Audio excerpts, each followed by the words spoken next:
ito may tirang chirimin. Yung chirimin na parang dilis na maliliit. Yung, dilis na maliliit.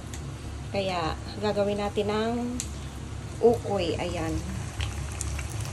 Gagawin natin ukoy. At ito na ang kinalabasan. Pwede ng ulam. Ayan, sarap-sarap nito. Tapos, sasaw-saw sa suka. Suka at suka na maanghang. Ito. Ang sarap. Ganyan. May sili. May sili at may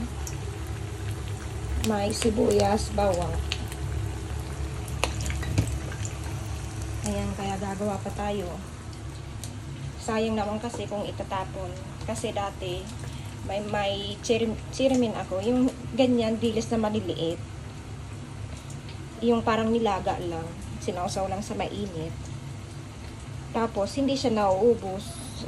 Halos, hindi siya nauubos. Kasi napakadami nga. Madaling masira. Kaya ang ginagawa natin ay gagawin na lang natin ukoy. Mas matagal ang buhay mo. Kaya, ayan. Sarap. Dito sarap. Ito guys, yung naluto natin na ukoy. Madami siya. Ang sarap.